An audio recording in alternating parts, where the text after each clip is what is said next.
بسم الله الرحمن الرحیم. السلام علیکم ورحمۃ الله وبرکاتو. محترم ورونو خویندو، زه احمد بشیر لقمانی ستاسو د خوبونو تعبیر کوم. دلته یو څو خوبونه دي، انشاءالله موږ سره پاتې شي. دا خوبونه تعبیروو. شین طوطي په خوب کې کتل شوی او چا اواز لیږلی د واتساپ نمبر کې. بل خوب ده و یو کوچنی سپین سویي یا خرګوش وي، زه پرې ناسته یم، چېرته مې بیایي. او بل خوب ده وایي زما ورېندار زما خور په خوب کې لیدلی، د خور واده شوې ده او سپین کالي یې اغوستي وي. څلورم خوب ده وایي د انګورو باغ ته ورشو، خپل باغ مو وي. او پنځم خوب ده وایي خوب مې لیدلی چې غرب طرف نه شرق طرف ته یو د ستورو کاروان روان وي. اوږد خوب ده. بل خوب ده وایي خوب مې لیده چې دوهم واده مې کړی وي او ډېرې پیسې پیدا کړم، تشویش لرم ورته. بل خوب ده وایي درې غټ غټ ماهیان یو څوک نیسي او زه روان یم. اتم خوب ده وایي خلکو ته ډوډۍ ویشم، پلار مې ماته پلاستیکي قوطي کې د طاقت ګولۍ راکړې وي. او نهم خوب ده وایي مور مې دم کړې اوبه ماته راکوي. او لسم خوب ده وایي سر ویښتان مې په سر نه وي، لږ لږ ویښته مې پاتې وي. او یولسم خوب ده وایي په ویښتانو مې ګوتې وهم، د مخې خوا ویښتان مې ښایسته وي خو ډېر غټ نه وي. او دولسم خوب ده وایي ډېر خوشحاله یم چې ورته چې دا څنګه. دولسم خوب ده وایي دوه آسونه وي او زیربخونې وي، یو سپین یو زیربخونې. نو دا خوبونه تعبیروو. اخره پورې موږ سره پاتې شئ. که چینل کې نوي یاست چینل سبسکرایب کړئ، لایک یې کړئ، شیر کړئ. اول خوب ته راځو. شین طوطي وایي ګورم ډېر وي او بچي واړه بچي هم وي. نو شین طوطي په خوب کې دا ښه تعبیر لري. رنګه طوطي وي، که شین وي که بل رنګ وي، نو طوطي د مرغان په خوب کې لیدل د اکثریت ښه تعبیر لري. په خیر باندې تعبیر کیږي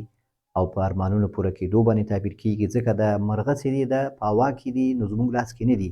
او د هر چا زړه غواړي چې مرغه ونیسي او ښکار یې کړي، ښکار یې کړي، نو نشي کولی. نو څه کله موږ خوب کې ګورو چې دا زموږ لاس کې وي، موږ سره یې په اسانه په موږ سره یې زموږ وي، نو دا ډېر ښه تعبیر لري. معنا دا چې ستا یو آرزو ده، یو خواهش ده او ستا یو ارمان ده چې هغه ستا په ذهن کې ده، پوره شوی نه ده، هغه انشاءالله پوره کېږي، په اسانه پوره کېږي. او ستا لاس ته کوم شی چې ته ارمان یې کوې ورپسې هغه انشاءالله لاس ته دې راځي. والله تعالی اعلم. دویم خوب ده وایي ما خوب لیدی چې یو کوچنی سپین سویي یا خرګوش وي او زه ورباندې ناسته یم او هغه داسې تیز ځي، ما د یو ځای نه بل ځای ته وړي. زه ورته حیرانه شم چې دا څنګه ما وړي. نو ما دنه پوښتنه وکړه ما دا خوب پوره ووایه، دا هوسۍ همداسې په خپل شکل په اندازه باندې ده او ته پرې ناست یې، او نو څنګه دا هوسۍ خو ډېر وړوکی شی وي، نو ته په خوب کې ګورې ته هم همداسې وړوکی شوی او که همداسې فکر کوې چې دا هوسۍ زه بوتلمه دلته یې ورسولمه. نو د نور معلومات یې رانه کړه، خوب همدومره ده، خو دا خوب ماته پوره نه معلومېږي. خوب چې کله پوره نه وي نو هغه خوب ماته تعبیر یې ډېر سختېږي. زه نشم کولی په هغه خوب په رابطه باندې خبره وکړم. آسان وي سړی فکر کوي چې یو شی باید ووایمه، خو زه نشم ویلی، زه جرأت نه کوم چې ووایمه او دا مناسب هم نه ده، ځکه ماته خوب کې یو څه کم ښکاري. خوب خپله یو سلسله ده د رازونو او د رمزونو، چې کله ټول سره یو ځای کېږي نو هغه بیا تعبیر کېږي. چې کله په دې رمزونو کې په دې رازونو کې یوه شی هم کم وي نو دا خوب بیا تعبیر صحیح نه راځي، تعبیر کېږي نه صحیح او نشو کولی چې هغه نه یو ښه نتیجه واخلو. اوس دا خوب څه ده؟ نو په دې خوب کې زه څومره فکر وکړم، څومره سنجش وکړم چې دا خوب نه یو نتیجه زه راوباسم چې ته سویي یا خرګوش دې خوب کې لیدلی ده او په هغه باندې ته ناست یې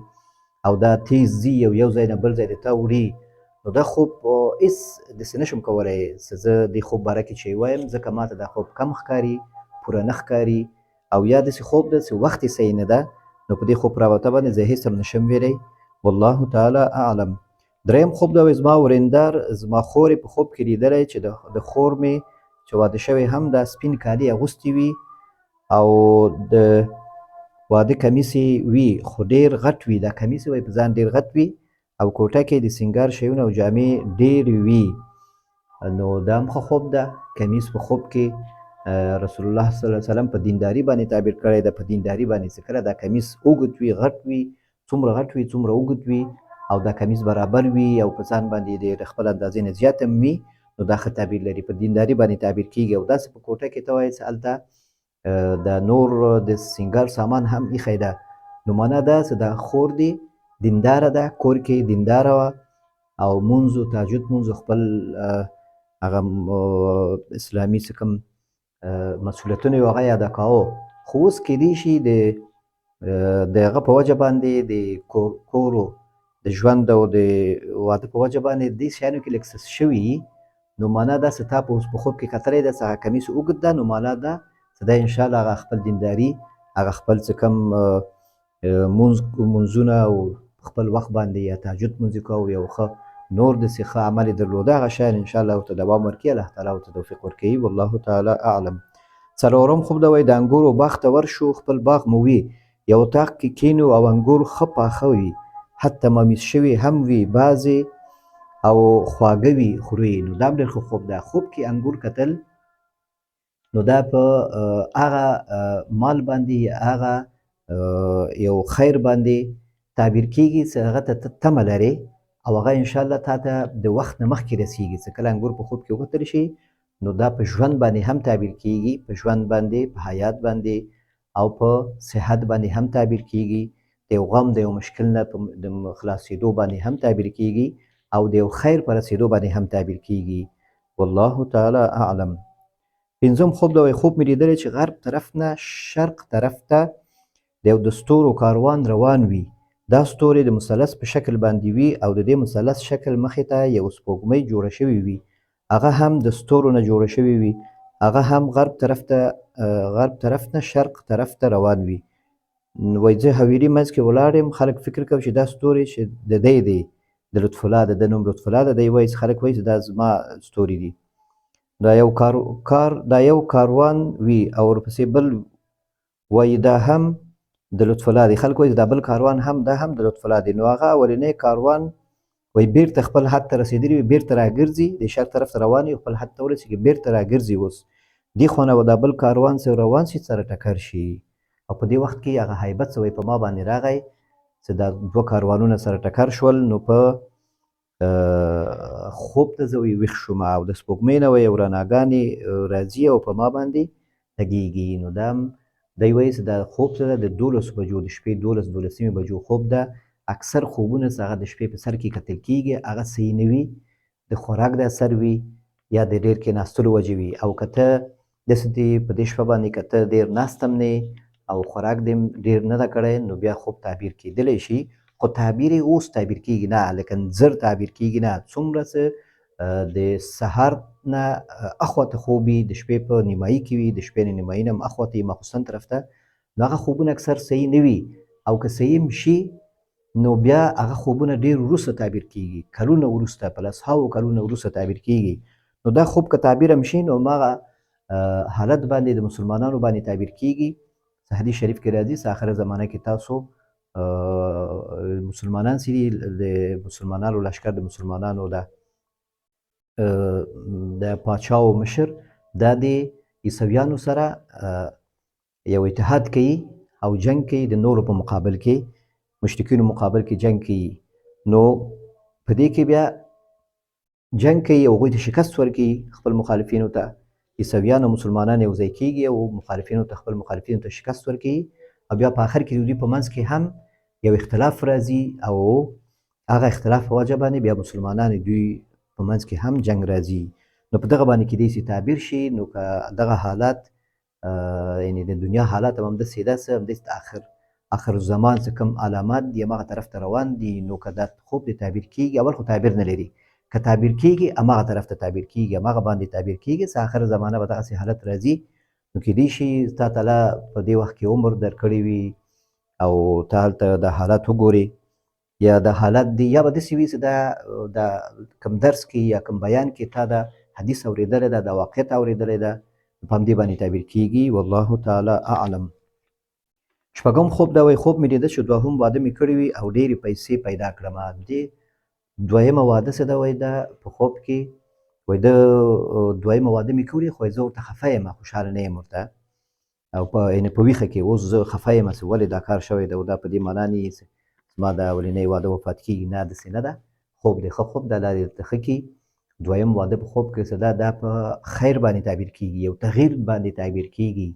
د کارونو په جوړېدو باندې تعبیر کېږي، ځکه واده څه ده یو تغییر ده د انسان په ژوند کې، یو مسؤلیت زیاتېدل دي او یو ښه تغییر ده د انسان، یو ښه مرحله ده، یو نوې مرحله د ژوند ده. نو دا خوب هم په همدې باندې تعبیر کېږي چې تا ته انشاءالله د نورو کارونو د ښه کارونو مواقع پیدا کېږي او په ژوند کې د یو ښه تغییر یو بله مرحله، یو نوې مرحله راځي. والله تعالی اعلم. اووم خوب ده وایي 3 غټ غټ مایان وي، یو څوک یې نیسي او زه روان یم ګورم ورته. نو مایان چې په خوب کې وکتل شي، څه کله یو دانه مایع وي نو هغه په ښځه باندې تعبیر کېږي، ښځه. او څه مایان ډېر زیات وي او هغه تازه نیول کېږي نو دا په کاروبار باندې، په مال باندې تعبیر کېږي. معنا دا چې تا کتلي دي چې نور کسان هغوی 3 غټ مایان نیسي نو دغسې کاروبار باندې تعبیر کېږي. دغه د کاروبار یو شي ته ته فکر کوې نو خلک یې څه کوي، خلکو یو شی لاسته راوړي نو که ته هم شروع کوې انشاءالله تا ته الله تعالی څومره دې قسمت کې وي، نصیب دې وي، هغه تا ته به رسېږي. والله تعالی اعلم. اتم خوب ده وایي غریبو خلکو ته ډوډۍ ویشم. پلار مې راته پلاستیکي قوطي کې طاقت ګولۍ راکړې وي چې بچیه دا دوايي وخوره. پلار مې حیات ده او 12 کاله کېږي چې اولاد نه لرم. دی وایي خپله زه اولاد نه لرم او په خوب کې دغسې مې کتلی ده چې پلار مې ماته پلاستیکي قوطۍ کې د طاقت ګولۍ راکوي. نو معنا دا چې دغه ستا پلار د ستا په رابطه باندې فکرمند ده، نو هغه که تا ته څه پیشنهاد لري د کوم ډاکټر یا کوم دوایي کوم طریقه او ستا ذهن هغه نه مني نو ویې منه ورسره، دې کې به انشاءالله خیر وي. که هغه پلار دې تا ته شی وایي څه په کوم طریقه باندې د خپل علاج او هغه باندې تا ته څه نظر لري نو هغه نظر یې واوره، په هغه باندې عمل وکړه، انشاءالله دې کې به ستا خیر وي. نهم خوب ده دم دې ورور ده وایي مور مې دم کړې اوبه ما ته راکوي، دا وایي راته چې دا اوبه یو عالم ما ته راکړی، دم کړی وڅښه او غسل پرې وکړه چې ښه شي او په زور را باندې څکي. نو دا هم خوب د معنا ده ستا مور پلار ستا د بې اولادي ته ډېر زیات په تشویش دي او دواړه په دې فکر دي چې هغه یو حل لاره تا ته پیدا کړي او یو پلار دې تا ته ګولۍ درکړي. دا هغه اسباب د ظاهري اسباب یو دنیایي علاج ډاکټر دوا دا هم باید وکړي او مور دې تا ته دم کړي اوبه درکړي. هغه شرعي مسایل څخه دم ده دعا ده نو دواړو باندې باید عمل وکړي، دواړه وکړي او په دواړو کې انشاءالله شفا دې څه کمې وکړي، شفا الله تعالی تا ته ایښي او الله تعالی به شفا درته درکړي. که تا کې تکلیف وي یا ستاسو زوجه کې تکلیف وي نو الله نه خیر غواړه. د اولاد په رابطه باندې څه کله په انسان په خیر وي نو الله تعالی ورته اولاد ورکوي او بعضو ته نه ورکوي، دا د الله فیصلې دي. نو خو ته وغواړه الله نه، انشاءالله الله ته سختي نه لري، خزانې ټول هغه سره دي. الله تعالی دا مشکل حل کړه. والله تعالی اعلم.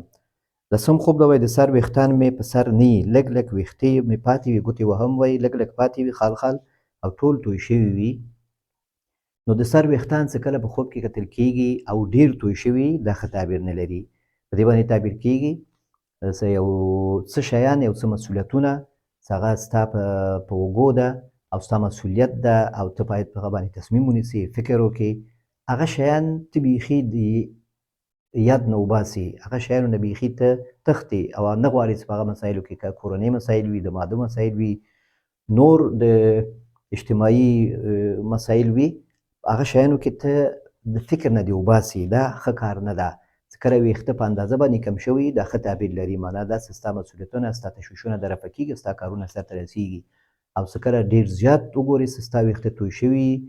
او سر دې خالي شوي او ته بد معلومېږي نو معنا دا چې ستاسو کوم مسؤلیتونه دي که دې نه ته تېښته کوې او د مسؤلیتونه ته پرېږدې په دې باندې ته بد معلومېږي. لکه چې ویښته د انسان توی شي نو سړی بد معلومېږي او دغه علاج باید وکړي او ګرځي حتما علاج کوي. نو همدغسې ستا باندې څه کوم مسؤلیتونه دي، کوم هغه وجدان دی، ستا ضمیر څه کوم شیانو باندې تا ملامتوي، څه کوم شیانو ته تا توجه کم ده او هغه توجه باید وکړې، ته مسؤلیت دې ده، خلک درنه تمه لري، توقع لري، نو هغه شیانو کې کوشش وکړه چې هغه ادا کړې چې ته پکې کم رانیسې چاته او مسؤلیت یې ادا شي. والله تعالی اعلم. 11م خوب ده وایي چې دا هم د ویښتانو خوب ده. په ویښتانو مې ګوتې وهم، د مخې خوا ویښتان مې ښایسته وي خو ډېر غټ نه وي، مګر د سر د شا طرف ویښتان مې غټ وي او ډېر خوشحاله یم ورته چې دا څنګه دومره زر غټ شو. نو ویښته لکه څنګه چې مخکې ما وویلې ویښته چې کله په خوب کې کتل کېږي چې په اندازه وي د سر نو معنا دا ستا سوچونه فکرونه دا انشاءالله هر څه برابرېږي او ته څه وایې دا د سر ویښتان مې مخې طرف ته دا کم وي، ښایسته وي، برابر وي خو کم ښکاري تا ته او د شاته ویښتان دی هغه زیات وي او هغه ته بیا حیرت هم کوي او تعجب هم کوي چې دا څنګه دومره زر غټ شو. نو دا په همدې باندې تعبیر کېږي چې کم مسایل چې هغه ستا تصمیمونه دي د سر ویښته مخکیني ویښته هغه شیان چې هغه تصمیم ده یو تصمیم ته نیسي ستا په مخ کې ده او هغه برابر د معنا ستا تصمیمونه صحیح دي او د شاته ویښتان چې دي نو د شاته ویښتان چې دي دا په هغه خبرو باندې هغه مسایلو باندې تعبیر کیږي چې هغه تا لا تصمیم نه دي نیولي ستا په فکر کې ده او ستا په غاړه ده خو هغه باره کې تا لا تصمیم نه ده نیولی هغه هم زیات شوی ده معنا داسې یو څه خبرې دي یو څه مسایل دي ستا په ژوند کې چې د هغه په رابطه باندې ستا ذهن مصروف ده سوچونه فکرونه دې زیات شوي دي نو کوشش وکړه چې د هغه په رابطه باندې خپل مسؤلیت ادا کړي او تصمیم ونیسي او څه کوم مسایل هغه درنه پاتې شوي دي نو هغه مسایل هم سرته ورسوه تر څو ستا هغه فکر دې آرام شي او مسؤلیتونه دې ادا شي والله تعالی اعلم دولسم خوب دا وایي دوه آسونه وي یو سپین او یو زیربخونی وي په سپین اس ناست یم او زیړ اس په څنګ کې راسره روان وي نو دا هم ښه خوب ده آسونه چې دي په خوب کې دا په خیر باندې تعبیر کیږي په سفر باندې هم تعبیر کیږي او دا څه ته وایي چې دوه آسونه راسره دي یو په یو ناست دي او په بل همداسې درسره رواني نو دا په خیر باندې تعبیر کیږي په واده باندې هم تعبیر کیږي دا بل اس په واده باندې تعبیر کیدلی شي او په خیر باندې هم تعبیر کیږي په مال باندې هم تعبیر کیږي په سفر باندې هم تعبیر کیږي په هر صورت کې د آسونه ستا کتلي دي دا ښه تعبیر لري چې کله آس په خوب کې ګورې هغه آرام وي رام وي ستا کنټرول لاندې وي ته پرې ناست او ستا د کنټرول لاندې وي او ښه په آرام ځي نو ستا نفس ستا حالت ښیي څه حالت دې ښه ده انشاءالله خیر حالت کې ستا ژوند هم څه ده د خیر ژوند ده ښه ژوند ده الله تعالی درته هر څه برابر کړي دي خو که لږه کې خپل نفس کنټرول نه کړي خپل هغه خپل دا کاروبار هر څه منظم نه کړي نو کیدای شي مشکل ته پیدا شي احتیاط به کوې او کوشش به کوې چې خپل هغه احتیاط سره هر قدم واخلې والله تعالی اعلم نو دا و د نن ورځې خوبونه الله دې وکړي چې دا وروڼه خپل خوبونه واوري او خپل خوب تعبیر قناعت یې حاصل شي که چا سره سوال وي نو تاسو کولی شئ بیرته هماغه واتساپ نمبر کې همدغه واتساپ نمبر کې خپل سوال شریک کړئ ما سره وضاحت غواړئ کله کله د خوب تعبیر هغه تغییر هم کولی شي چې کله یو ښه تعبیر ورته وشي ځکه ستاسو حالت نه زه ډېر خبر نه یم او چې کوم حالت ماته ښکاري د خوب کې د مغه په رابطه باندې تعبیر کومه او خوب هغه وخت تعبیر کیږي چې د چا څه خوب لیدل دغه په رابطه باندې لږ معلومات هم سره یې ولري نو هغه بیا خوب ډېر ښه تعبیر کیږي او هغه بیا ذهن ښه مني اوس هم انشاءالله زه مطمئن یم چې دا کوم تعبیرونه ما وکړه تاسو ذهن مني او مطمئن کیږئ نو که بیا هم کوم ځای کې درته وضاحت پکار و سوال هم و او غوښتل هم چې هغه نور هم واضح شي نو تاسو کولی شئ چې ما نه سوال وکړئ هماغه خپل واتساپ نمبر کې ستا خپل خوب هم لیکلی دی همالته خپل سوال لیکلی شئ خپل وضاحت غواړئ او انشاءالله ستاسو ته زه وضاحت در کوم او زنګ مه وهئ واتساپ کې ځینې وروڼه زنګ وهي